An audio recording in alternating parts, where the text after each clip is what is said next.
Muchas gracias, señor presidente. Muchas gracias, colegas, compañeros y a todas las personas que nos están viendo a través justamente de redes sociales o de las pantallas televisivas.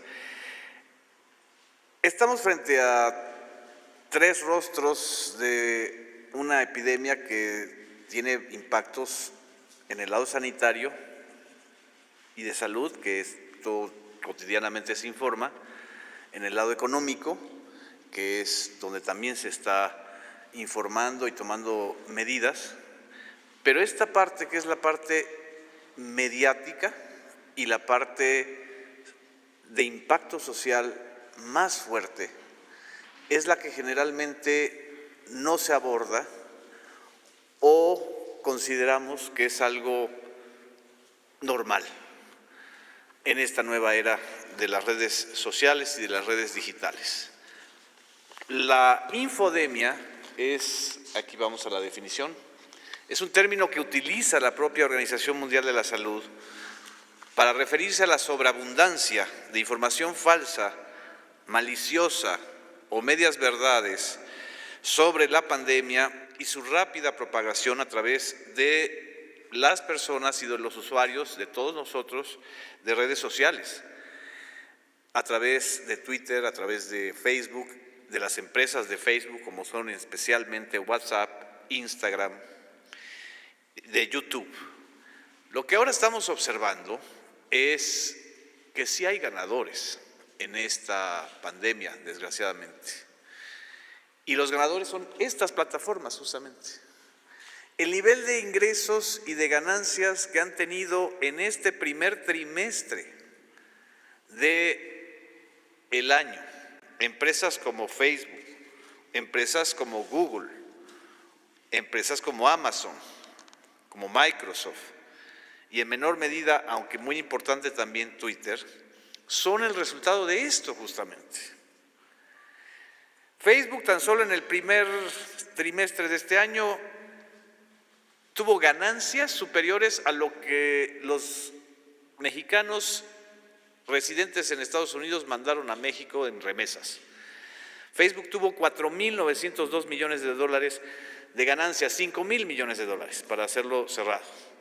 Facturaron 18.737 millones de dólares.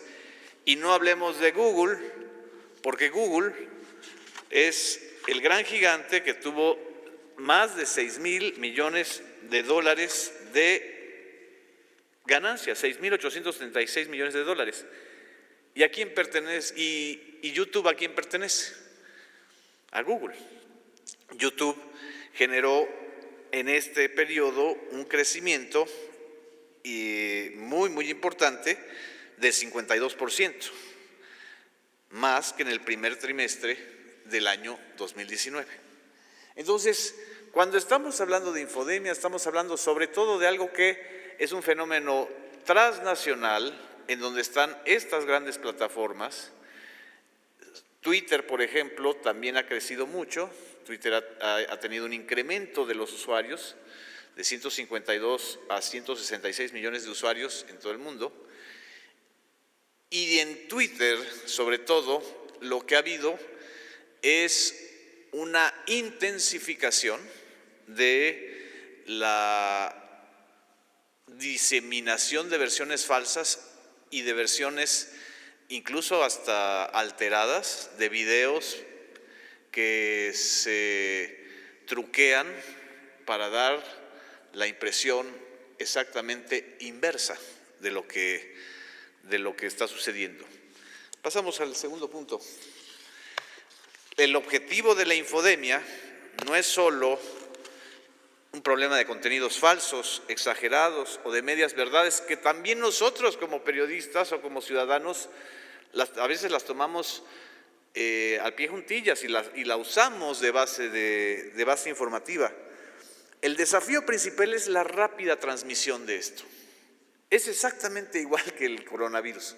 Tiene una alta tasa de transmisión y de proliferación porque la transmisión en las redes sociales tiene que ver con algo que es lo que yo creo que los ciudadanos debemos empezar a conocer, el poder del algoritmo. así como en la televisión o en la radio, el nudo central del negocio es el rating, o en los medios impresos es el número de suscriptores o de ejemplares vendidos, en las redes sociales el tema es el algoritmo. Es la fórmula secreta que hace que a nosotros nos llegue determinado contenido en Twitter, en Facebook, en YouTube, y que tiene que ver con nuestros datos personales. El gran negocio en este tiempo y sobre todo en estos meses, en donde todos hemos estado en confinamiento o usando hasta 50 o 60% más las redes sociales, son nuestros datos. Nuestros datos. No solamente los datos personales, sino los datos que nosotros generamos cuando estamos usando estas redes sociales, ¿no? Ya sea nuestros miedos, nuestras angustias, nuestras preferencias, nuestras alegrías, pero sobre todo nuestros miedos. Entonces, este uso del algoritmo es lo que está también potenciando la infodemia, porque en el caso del Facebook es el número de interacciones, por ejemplo, o en el caso de Twitter es el número de interacciones más a quienes les das like o a quienes retuiteas o qué posición política tienes, ¿no? Pero en estos momentos la infodemia más delicada, más importante, es la que está ocurriendo a través de WhatsApp.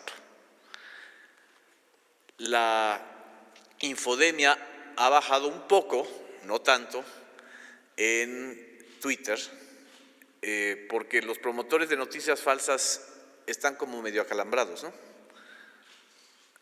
Algo sucedió que en la última semana como que se medio acalambraron. No sé si tenga algo que ver el tema de Genaro García Luna con eso.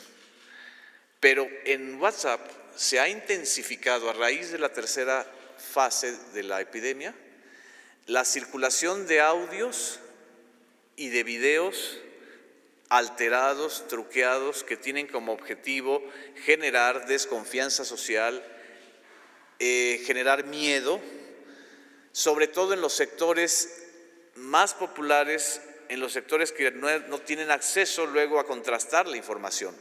Y así estamos escuchando el audio de una señora que dice que la Secretaría de Marina va a rociar el virus en las noches, que es un audio truqueado de 2017 y que le llega a las personas porque se hacen las cadenas, así cadenas de transmisión, exactamente como en el coronavirus.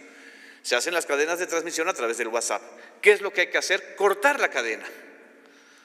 Lo que hay que decirle a los ciudadanos es que no compartan ese tipo de audios, ni de videos, ni de mensajes, por más que se los haya mandado su comadre, su compadre, su amigo, su colega, porque eso lo que está generando es mucho más miedo y mucha más dependencia que el propio coronavirus. Vamos al tercer punto. Por eso es importante cortar esa cadena de mensajes, incluyendo también los mensajes exagerados o negativos en Twitter. Porque la infodemia, es decir, la epidemia de noticias falsas o medias verdades, lo que genera son percepciones negativas, pánico, desconfianza social, vulnerabilidad y prejuicios que criminalizan a las personas que viven o atienden el coronavirus. Los ataques a las enfermeras, a los enfermeros, a los médicos, al personal sanitario, no es un asunto casual. Tiene que ver con la infodemia, tiene que ver con esta estrategia de criminalizar, señalar o alimentar los prejuicios para que la responsabilidad del coronavirus sea de un ente profesional o de alguien, ¿no? Esto es muy preocupante y por eso a la Organización Mundial de la Salud le ha preocupado tanto este asunto. Cuarto punto, también la infodemia lo que potencia son las teorías de la conspiración. Y también ustedes habrán escuchado en YouTube o en Facebook o en Twitter incluso, las teorías de conspiración más locas, ¿no? Desde que es un asunto de los judíos capitalistas de Nueva York hasta que es el producto de un laboratorio chino o que se inoculó desde Estados Unidos para entonces molestar a China. Esto, que es común, se vuelve todavía más peligroso cuando la difusión de estas versiones es todavía más rápida. En la infodemia, la réplica o la difusión de esta información es hasta 4 o 5 veces mayor que en tiempos normales, y eso obviamente todos lo estamos viviendo todos los días. Porque pasamos al punto 5, porque el negocio ahora, el negocio de los que hacen la infodemia es intoxicar las redes sociales, ¿sí? Y la intoxicación, como en un paralelismo con el tema de las adicciones a las drogas, lo que te genera es lo que algunos llaman la dopamina digital. Es decir, si nosotros escuchamos, vemos y compartimos información negativa, hay un efecto emocional en nosotros que nos hace adictivos a eso, como también nos podemos hacer adictivos a los memes o a las burlas.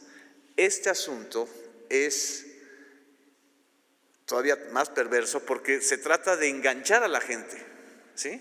Aunque sean absolutamente ridículas, increíbles las versiones, el tema es que se viralice, que se comparta de manera mucho más rápida. Y el último punto, no es que nosotros, como colegas periodistas o como comunicadores, estemos exentos de la infodemia, porque eso nada más le da a las personas que no saben o que son ignorantes. No, la infodemia nos afecta a todos, porque la rápida transmisión de la información falsa genera miedo, desconfianza, polarización, en lugar de generar solidaridad, empatía y una acción social más contundente. Y termino solo para comentar esto. El negocio, acuérdense, los que nos están viendo y escuchando, que en las redes sociales, cuando algo es gratis, quiere decir que el negocio somos nosotros, nuestros datos. El negocio en estos tiempos de las redes digitales es que nosotros estemos enganchados a ellas, ¿sí? ¿Y qué hacer? La gran pregunta, ¿qué hacer frente a esto? En primer lugar, conocer el fenómeno. En segundo lugar, cortar la cadena de transmisión de mensajes, noticias falsas, audios, videos, porque si no cortamos esa cadena, la epidemia de la información falsa es todavía más delicada.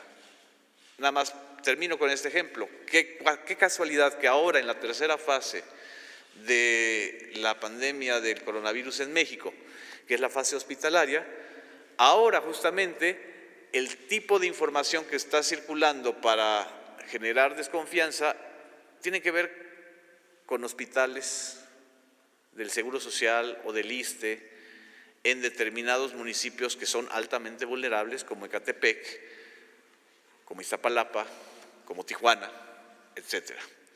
En fin, es para darles el marco de lo que estamos ahorita enfrentando, y creo que es responsabilidad de todos, de los medios privados, de los medios públicos, por supuesto. En los medios públicos hemos estado curando las noticias falsas, señalándolas a través del noticiario de Canal 11, de un programa especial en el Canal 22, de una constante labor de señalar y de informar en el Canal 14, incluso en un programa en Facebook. Hay que actuar en esas plataformas, es decir, exactamente en Facebook, y por supuesto en el IMER y en Radio Educación. Muchas gracias.